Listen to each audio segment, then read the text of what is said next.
আমার বড় ছেলে শহীদ শাফিকুদ্দিন আহমেদ আহনাফ ও বিএফ শাইন কলেজ ঢাকার একাদশ শ্রেণীর ছাত্র ছিল। 16 তারিখ থেকেই আন্দোলনের সাথে যুক্ত ছিল।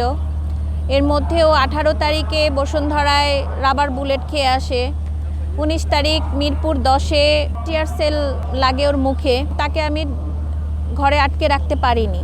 4 আগস্ট ওর সকাল 11টার দিকে বের হওয়ার কথা ছিল। বেলা 1টা বাজে ঘুম থেকে উঠে মোবাইল খুঁজতে থাকে। আমি ওর মোবাইলটা আমার বেডরুমে নিয়ে গিয়ে চার্জে দেই। ইডেন বে কক্সবাজার সমুদ্র সৈকতের উপর নিজেদের একটি ঠিকানা। মাত্র 5 লাখ টাকায় আপনিও হয়ে যেতে পারেন এই হোটেলের মালিক। ইডেন বে, আ কনসার্ন অফ ভাইয়া হোটেলস। ও যখন ঘুম থেকে উঠে মোবাইল পায় না, তখন আমার সাথে অনেক রাগারাগি করে যে তুমি আমাকে ঘুম থেকে উঠাও নাই কেন। তখন আমি ওকে নাস্তা দেই। নাস্তা খাওয়ার পরে ও অনেকক্ষণ গিটার বাজায়। গিটার বাজাতে বাজাতে ও আমাকে ডাক দেয়, আম্মু শুনে যাও, একটা টিউন উঠিয়েছি কাল রাতে, তো শুনো।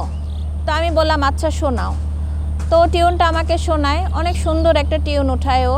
2:30টার দিকে এরপরে ওর ভাইয়ের সাথে ও খেলাধুলা করে, মোবাইল নিয়ে গেমস খেলতে থাকে।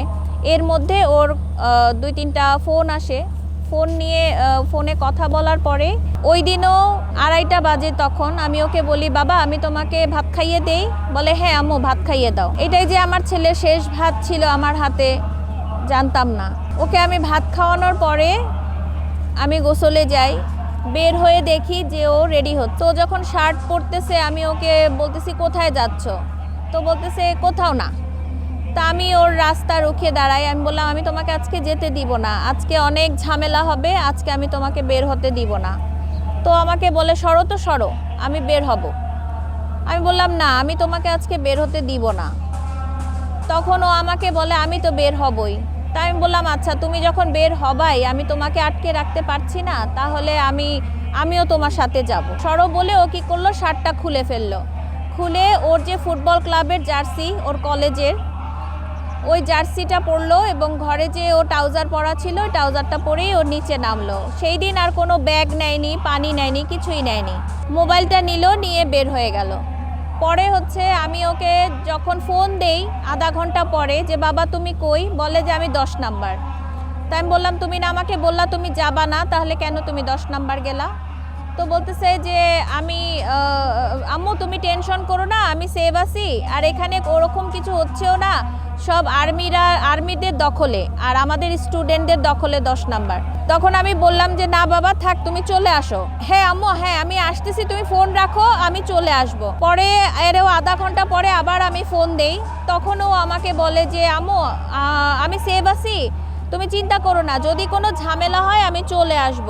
ওর সাথে আমার 4:48-এ শেষ কথা। বলতেছে হ্যাঁ আম্মু তুমি চিন্তা করো না, আমি সেভ আছি, আর টেনশন করো না, আমি চলে আসতেছি, আমি এসে কোচিং যাব। এরপরে আমি যখন ওকে 5:15টায় ফোন দেই, এরপরে ওর ফোন রিং হতে থাকে আর কেউ ওর ফোন রিসিভ করে না। 5:30টায় একবার ফোন দেই, তখনও ফোন রিং হয়, ফোন রিসিভ করে না। ওর বাবাকে আমি জানাই যে আহনাফ ফোন ধরতেছে না। ওর বাবা বলে হয়তো বা ওখানে অনেক কোলাহল, আহনাফ রিংটোন শুনতে পাচ্ছে না, তুমি টেনশন করো না, চলে আসবে, প্রতিদিনই তো চলে আসে। এরপরে 6টা বেজে যায়, তাও আহনাফ আসে না। পরে আমি ওর বাবাকে বলি যে না আমি 10 নাম্বার যাব। তো ওর বাবা বলে কি 10 নাম্বার তো এখন কারফিউ, 10 নাম্বারে তো গিয়ে কোনো লাভ নেই। বললাম তাও আমি যাব। তারপরে এরপরে হচ্ছে আমরা 10 নাম্বার রওনা দেই। তখন 2 নাম্বার যেতেই একটা ফোন আসে যে ওর একটা ফেসবুকে ছবি আপলোড হয়। ওই ছবিটা দেখে এলাকার বড় ভাই আমাদেরকে ফোন দেয়, আহনাফকে ইসলামী ব্যাংক হসপিটাল মিরপুর 11-তে গেলে পাবেন। তো আমরা মিরপুর 11-তে চলে যাই। ওখানে যাওয়ার পরে আহনাফ তো অজ্ঞাতনামা ছিল, ওর কোনো নাম ছিল না। তো আমি ওই ছবিটা দেখার পরে আমি তো আর ঠিক থাকতে পারি না, আমি অজ্ঞান হয়ে যাই। পরে আমাকে ওই হসপিটালে নিয়ে যায়, ইমার্জেন্সিতে নিয়ে যাওয়ার পরে আমি ওখানে দেখি আমার ছেলেটার ছবি দেখে আমি আবারও অজ্ঞান হয়ে পড়ি।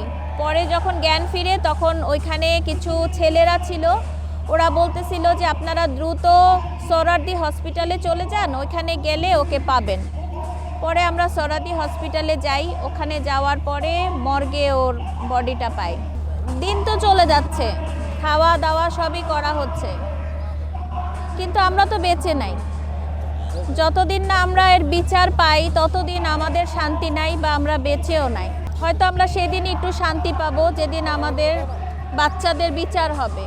যেই দলই আসুক না কেন, আমাদের বাচ্চারা যে রক্তটা দিয়ে গেছে একটা সুষ্ঠু সুন্দর স্বাধীন দেশের জন্য, এই স্বাধীন দেশটা যেন আমরা পাই।